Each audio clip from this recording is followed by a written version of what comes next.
La Universidad Centro Panamericano de Estudios Superiores le da la más atenta bienvenida a este primer ciclo de conferencias gratuitas 2021, con el último tema, el cual sería Universidad de Atención a la Diversidad, una responsabilidad compartida, impartida por el doctor José Antonio Vela Romero desde España, Sevilla, Andalucía. Antes de comenzar, les mencionaré un poco sobre la experiencia profesional del doctor José Antonio. Él es doctor en Ciencias de la Educación, especializado en Atención a la Diversidad, máster en Educación Especial, es psicopedagogo y maestro de Pedagogía Terapéutica. Actualmente es profesor de máster en Educación Especial en la Universidad de Huelva.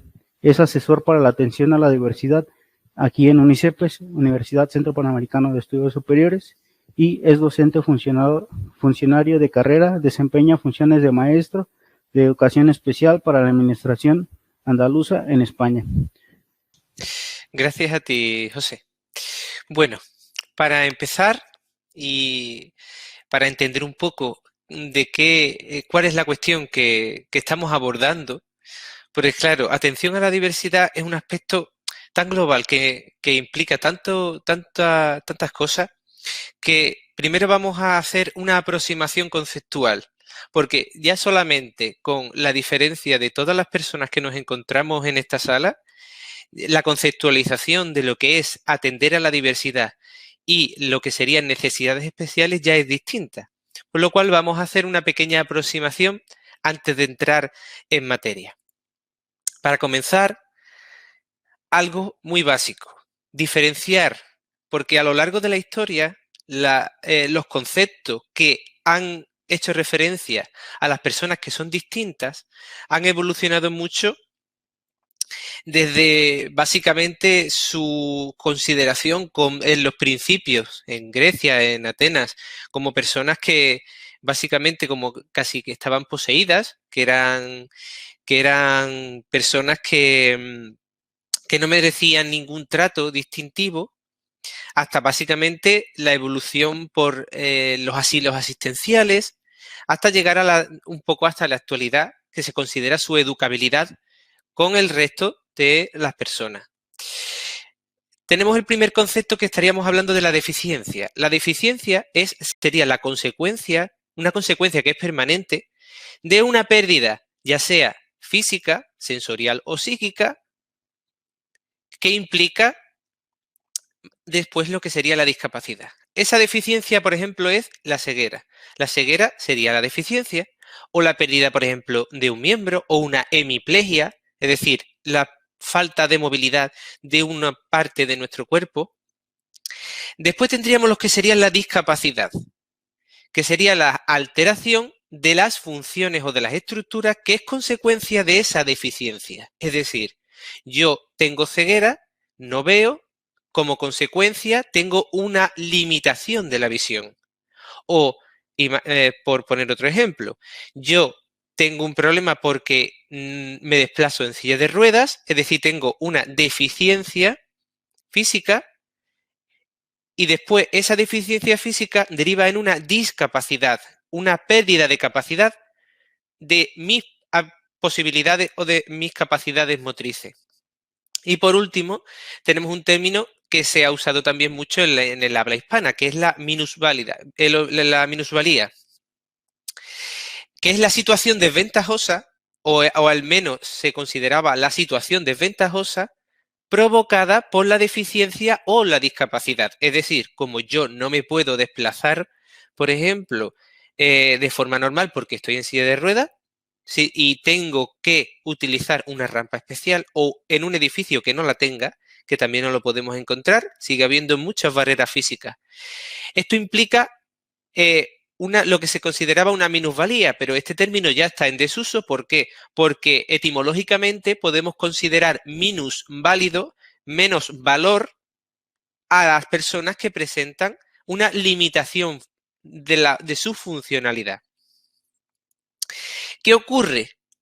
Que la universidad tiene un problema muy importante. Se supone que la universidad, su objetivo final, además de formar profesionales capaces que sean útiles para la sociedad, debe considerarse que se genera un cambio social. ¿Pero qué está ocurriendo en la universidad?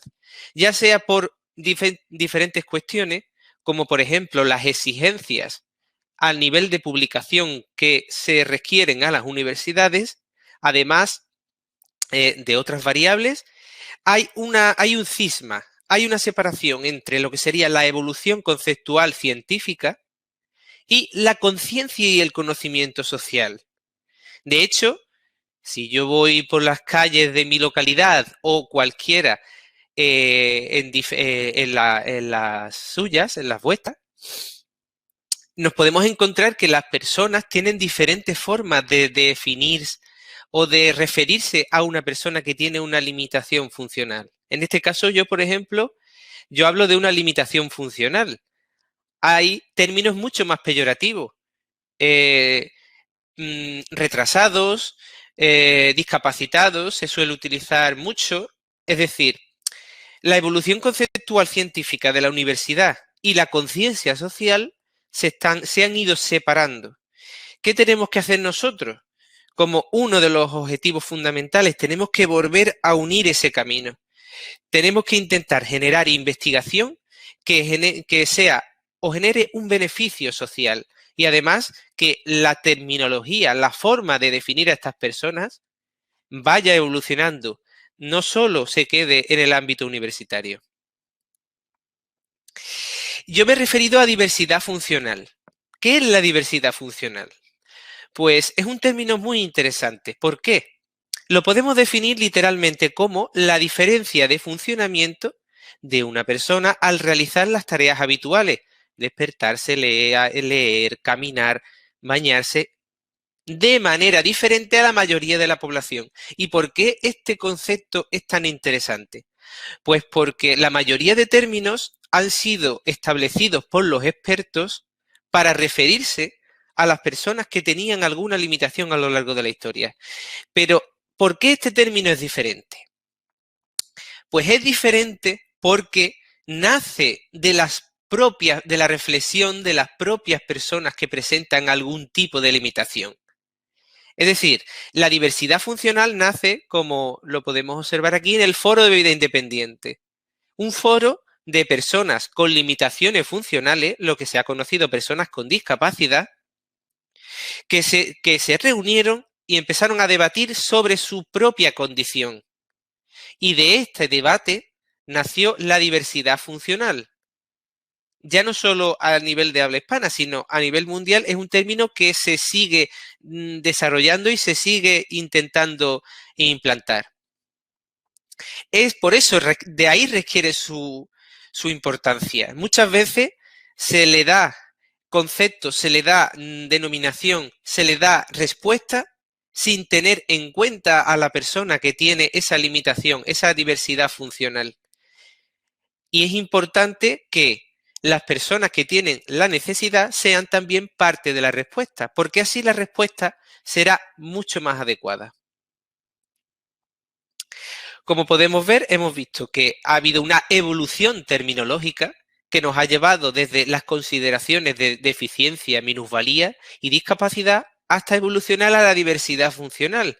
Porque además, si reflexionamos, todos y cada uno de los que estamos aquí hemos sufrido o sufriremos una diversidad funcional. Si yo me caigo y me rompo una pierna, tengo una limitación de la movilidad temporal. Hay funcional que es temporal y otra que es más permanente. La mujer que lleva a su bebé en su vientre tiene dificultades para moverse, algunas dificultades más que esas dificultades desaparecerán cuando el niño nazca. Es decir, todos y cada uno de nosotros podemos tener alguna diversidad funcional.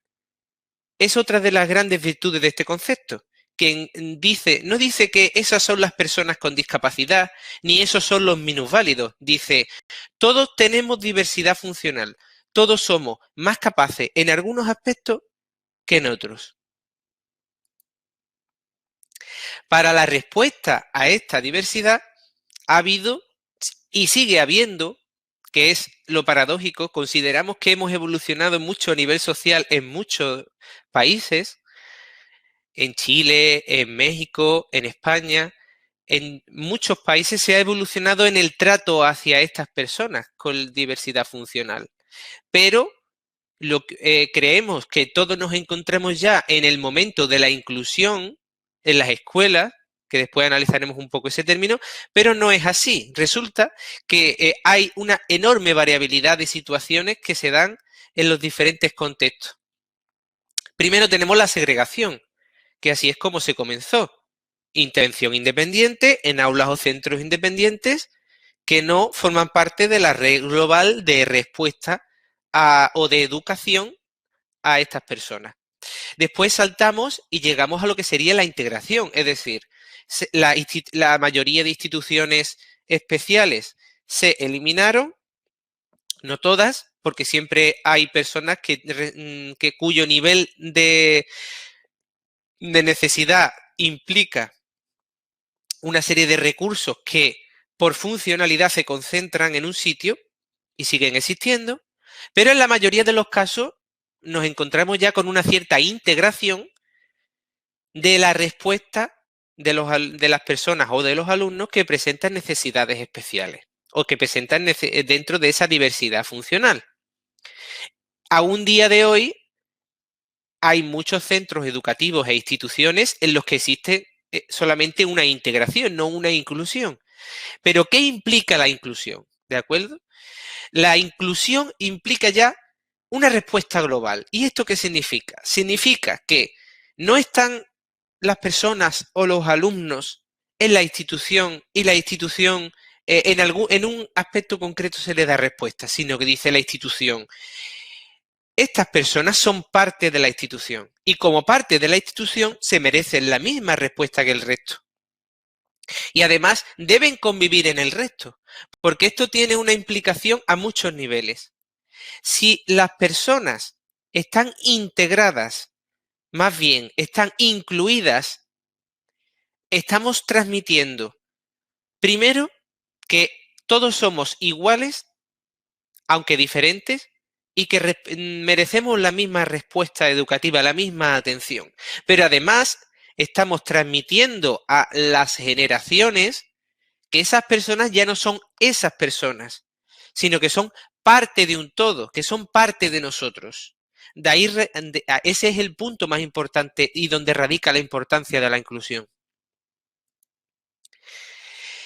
Vamos a ver qué necesidades especiales o, mejor dicho, necesidades específicas de apoyo educativo podemos encontrarnos. Digamos que hay un paraguas muy grande que son las necesidades específicas de apoyo educativo, ¿de acuerdo? Y dentro de este gran término hay una clasificación, una organización de estas necesidades. El concepto más común es el de necesidades educativas especiales y este no ha desaparecido, sino que ahora engloba a una serie de aspectos, como son, por ejemplo, los trastornos graves del desarrollo, las limitaciones, ya sean visuales con la ceguera, intelectuales con la discapacidad intelectual o la limitación intelectual, y auditivas con lo que comúnmente se ha denominado sordera. Y después tenemos los trastornos de la comunicación, las limitaciones de la movilidad, una necesidad especial relativamente recientemente identificada y cada vez más en las escuelas e instituciones educativas, que es el trastorno del espectro autista, y lo que sería el TDAH, el trastorno por déficit de atención con o sin hiperactividad. Esos serían los alumnos que presentan necesidades educativas especiales. Después tenemos otros alumnos que también tienen necesidades, pero no se consideran educativas especiales. Serían los alumnos con dificultades de aprendizaje, que se pueden encontrar en cualquier institución, alumnos con altas capacidades intelectuales que comúnmente se ha considerado que no tienen necesidades, pero sí que las tienen. De hecho, hay un documental que les recomiendo, que creo que está gratuito en YouTube, que es a la derecha de la curva de Gauss, ¿de acuerdo? En el que se pueden observar perfectamente esas dificultades que presentan los alumnos con altas capacidades, esa frustración, esa esa falta de relación o de interrelación, entre otras. Y después tenemos el alumnado que precisa acciones de carácter compensatorio. En todas las instituciones educativas entran alumnos que por su condición y su situación socioeconómica necesitan un apoyo para poder desarrollar correctamente su aprendizaje. Vamos a bajar un poco al ámbito universitario y nos vamos a centrar en las necesidades que más nos podemos encontrar. ¿De acuerdo? En primer lugar, por supuesto, las limitaciones cognitivas y sensoriales. Los alumnos, por ejemplo, con sordera, en un cierto porcentaje, llegan a la universidad, incluso con las limitaciones como puede ser la ceguera. El trastorno del espectro autista. El espectro autista es un síndrome que es muy grande, pero muy grande en el sentido de que es tremendamente amplio. No nos vamos a encontrar dos personas con TEA que son iguales. ¿Qué implica, para los que no lo conocen, qué implica el espectro autista? Pues el espectro autista implica dificultades en la comunicación, diferencias en la percepción. Hay personas con autismo que no llegan a desarrollar lenguaje, pero no implica necesariamente discapacidad intelectual. Una serie muy famosa a nivel mundial es Big Bang Theory. Pues Big Bang Theory, el doctor Sheldon Cooper, está inspirado en una persona con Asperger. Tiene muchas dificultades pueden tener altas capacidades, sí. Tiene muchas dificultades para comprender las situaciones sociales y la interrelación.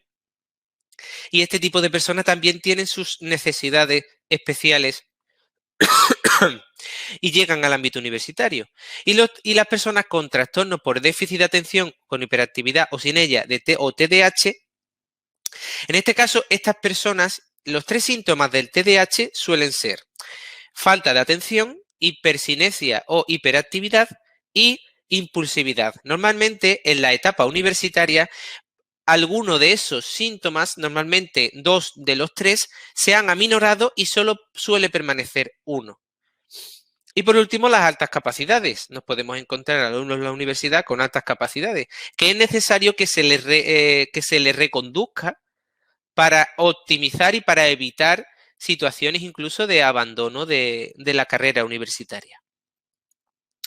Bien, para la respuesta a la diversidad, este planteamiento es muy antiguo, pero, de hecho, del año 96, de la profesora Parrilla Lata, pero está aquí porque tiene una vigencia increíble, porque seguimos en la misma situación. Nosotros podemos trazar un doble eje. Una intervención que está centrada en el individuo como persona que tiene la limitación y sobre el que hay que incidir, o el lado opuesto en el que nos encontramos a la escuela o institución. Bien, y el otro eje sería la perspectiva del experto que trabaja con esa persona, con ese alumno, y que intenta desarrollar las capacidades y sortear las necesidades especiales. Y por otro lado, lo que sería la perspectiva de la colaboración. Todos debemos colaborar para dar respuesta. Y consecuencia del cruce de estos cuatro ejes, nos planteamos 4 diferentes formas de dar respuesta a la diversidad. Si el apoyo o la intervención se centra en el individuo desde la perspectiva del experto, estaríamos hablando de un apoyo terapéutico que, por desgracia, sobre todo en los niveles escolares de la escuela y la educación secundaria, permanece aún en muchas circunstancias. Si la intervención se centra en el individuo, pero desde la perspectiva de la colaboración de todos los profesionales, no solo del profesor especializado, estaríamos hablando de un apoyo o una intervención individual colaborativa. Aquí ya se tiene en cuenta que es la colaboración es el paradigma necesario para dar la respuesta adecuada al individuo. Si la intervención es desde la perspectiva del experto, pero se incide en lo que sería la institución educativa, estaríamos hablando de un apoyo de consulta-recurso. Es decir, la institución tiene un problema, consulta al experto, el experto asesora y la institución interviene. Bien, y por último, la esquina inferior derecha, que sería el más completo, es cuando la institución es consciente de que la respuesta es suya, es de toda la institución y que debe centrarse y desarrollarse a través del paradigma de la colaboración, que sería el apoyo curricular. El apoyo curricular es el apoyo o la intervención más vinculada a la educación inclusiva. ¿Por qué? Porque al ser la institución la que es consciente de la dificultad, es la que interviene de forma colaborativa para dar la respuesta. Bien, vamos a ver algunos datos en la universidad. He elegido dos estudios de referencia. En primer lugar, la ONCE, que es la institución de ciegos, la Organización Nacional de Ciegos Españoles, que lleva el sistema de loterías y apuestas del Estado, que gracias a eso tiene una importantísima capacidad de intervención y sobre todo se centra en las personas ciegas. Y por otro, lo que sería la National Center for Education Statistics de los Estados Unidos. La ONCE hizo un estudio, ambos estudios son aproximadamente de los años 2015 y 2016. La ONCE planteó que tanto los alumnos de primer y segundo ciclo tienen discapacidad, estas personas son aproximadamente el 1,8%, y que el 1,2% llegaba a estudios de serían posgrado, máster y el 0,7% de doctorado. Este estudio es bastante relevante, pues implica a 72 universidades y supuso la colaboración del 96% de todos los estudiantes con discapacidad de las universidades españolas. Vemos que aún así se trata de porcentajes muy pequeños. ¿Por qué? Porque muchas de las personas que presentan limitaciones funcionales se quedan en el proceso de llegar a la educación superior. Y en relación a Estados Unidos, tenemos que el 19% de los estudiantes universitarios presentaban o planteaban, tenían algún tipo de discapacidad. Y como podemos observar, no hay una diferencia de género, pues se trata de un 19 y 20% de mujeres y hombres. Vamos ahora a dar la respuesta. ¿Cómo se da respuesta? Pues bien, en la actualidad hay tres aspectos fundamentales para dar una respuesta inclusiva en la universidad a las personas con necesidades especiales o con limitaciones funcionales. En primer lugar, atender a las necesidades del alumno con diversidad funcional, haciendo real, y esto es muy importante, efectivo su derecho a cursar estudios universitarios. Los derechos de las personas con discapacidad no se quedan en los niveles iniciales y después estas personas se quedan en la nada, se quedan en sus casas, con sus familias. Esto no puede ser. Estas personas tienen que integrarse en la sociedad y que parte de ella tiene que hacerlo a través de esa formación universitaria que puede ser efectiva. ¿Y cómo se le da respuesta? Pues por supuesto, con elementos materiales, personales y psicosociales. Si yo tengo un alumno en la universidad que tiene ceguera, va a necesitar una máquina Perkins, que es la máquina con la que escriben las personas ciegas, va a necesitar libros con mayor tamaño, o ya no vamos a plantear a una persona ciega. Si yo tengo una persona con limitación visual, va a necesitar de algunos programas que le permitan ampliar el texto o textos de por sí ampliados para poder acceder a ellos. Personales. Debe haber personas en la universidad, en este caso, como puedo ser yo como asesor, que guíen el proceso de respuesta de estas personas, que atiendan a sus dificultades. Y psicosociales. Es decir, estas personas pueden sufrir diferentes procesos psicológicos en su incorporación y desarrollo en la universidad.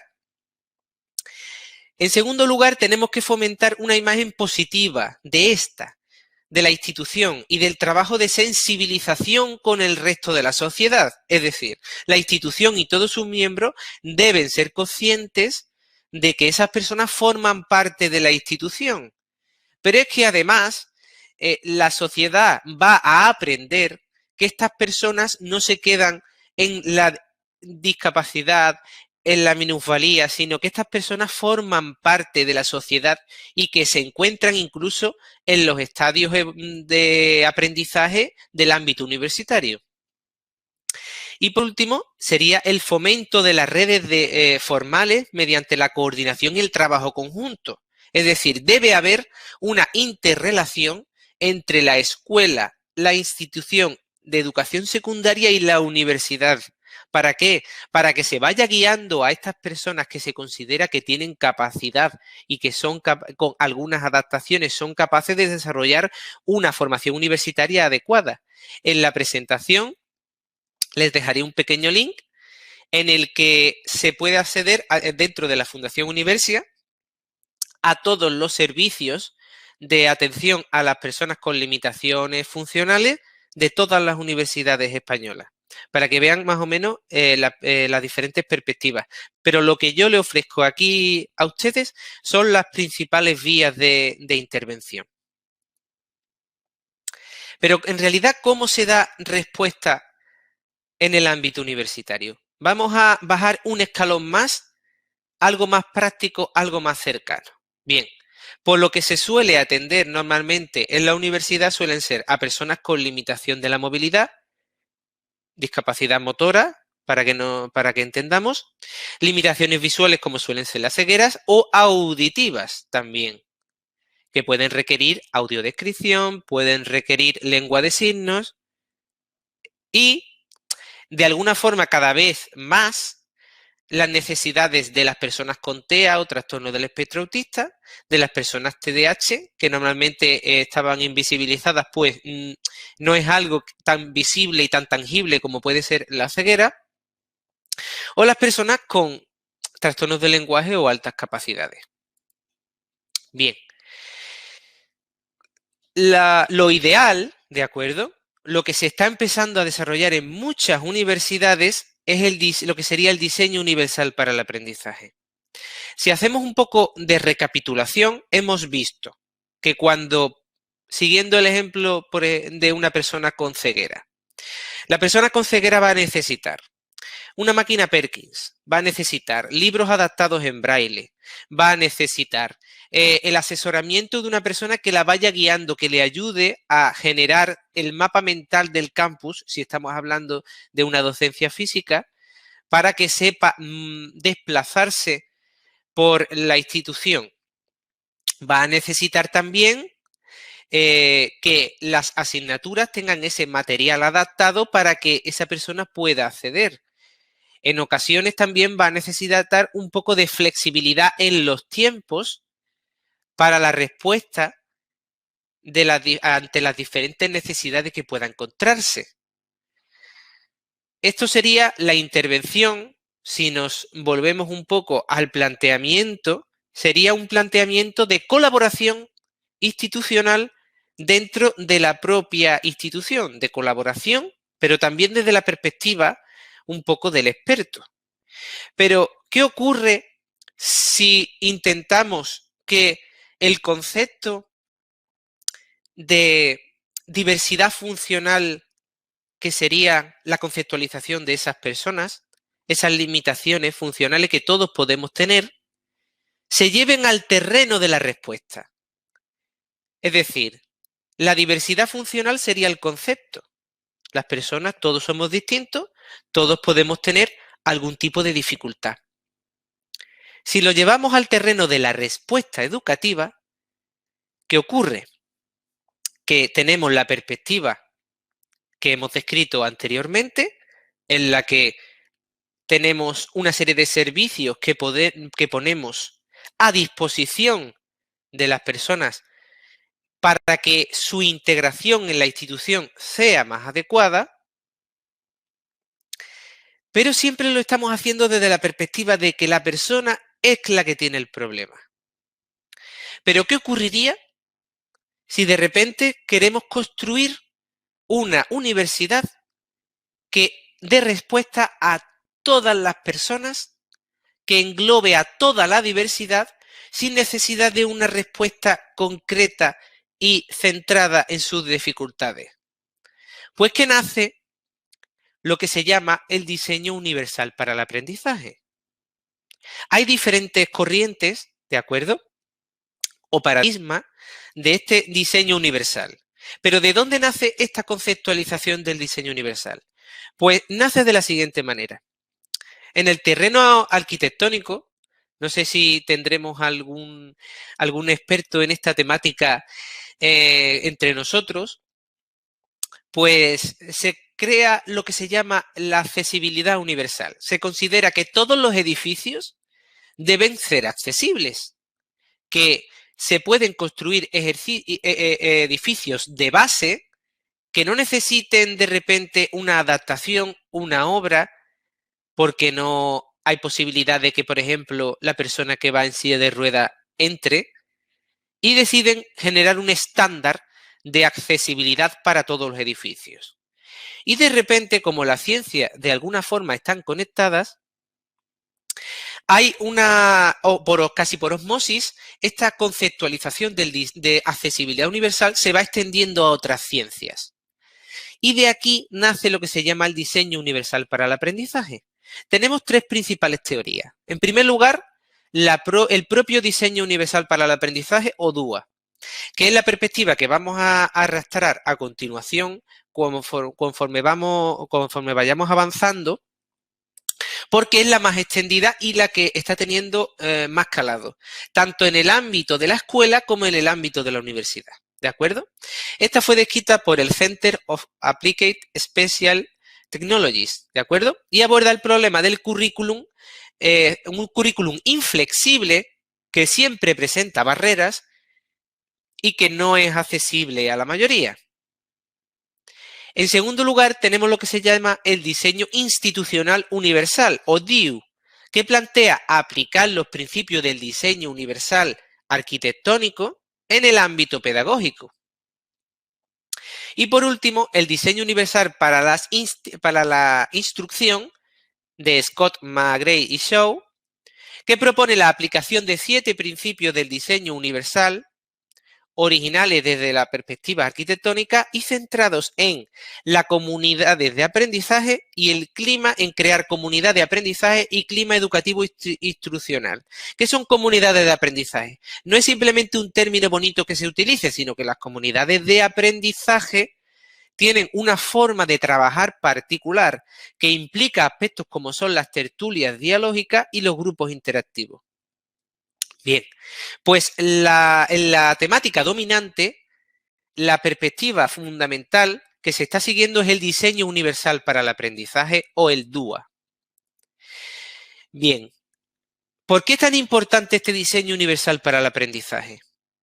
Bueno, partiendo de la base de que si conseguimos que nuestras diferentes instituciones de todos los países de las personas que nos encontramos aquí sean capaces de utilizar los principios de respuesta que he descrito anteriormente, en el que se le dota de materiales, hay personas encargadas que ayudan y atención también social,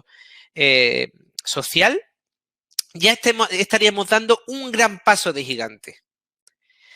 Pero sigamos el siguiente paso y al que deben evolucionar la respuesta a la diversidad, a esa diversidad funcional en la universidad. El DUA es muy importante porque basa sus planteamientos en los avances de la neurociencia. La neurociencia aplicada a la educación. ¿De acuerdo? Como este tema, el tema del diseño universal para el aprendizaje es muy complejo, y no disponemos de tiempo, vamos a centrarnos en quizá lo más sencillo y lo más claro, que es cómo se presenta, cómo se representa la información, ¿de acuerdo? Tenemos lo que sería el acceso, la construcción y lo que sería ¿cómo definirlo? La composición, ¿de acuerdo? Cuando nosotros presentamos información, el DUA nos plantea una serie de cuestiones que tenemos que tener en cuenta cuando presentamos la información. Como son, por ejemplo, ofrecer formas para personalizar la visualización de la información. Es decir, si la información va acompañada, por ejemplo, de soportes visuales con imágenes, es más accesible. Si se utilizan diferentes formas de presentar la información como la jerarquía, los cuadros sinópticos, las líneas de tiempo, hacen más accesible el conocimiento. También nos dice que tenemos que ofrecer alternativas a la información auditiva. Es decir, si si el texto que estamos presentando no se puede ver porque la persona no puede acceder visualmente a él, aparte de generar un recurso alternativo que es el braille, podemos hacer una perspectiva más sencilla y más accesible a todos, que es simplemente integrar la audiodescripción al contenido que planteamos. También te habían cuestiones relacionadas con el lenguaje y el simbolismo a la hora de utilizar un lenguaje accesible y una construcción de la información bien estructurada y ordenada. Había muchas perspectivas y muchos aspectos distintos del DUA que había que implementar en todo el material y todos los aspectos que se trabajan en la universidad y que permitirían, que es importante, hacer el aprendizaje accesible de forma directa a todos, sin necesidad de terceras personas, sin necesidad de asesores externos. Haríamos que, de verdad, el aprendizaje en la universidad fuera accesible a todos.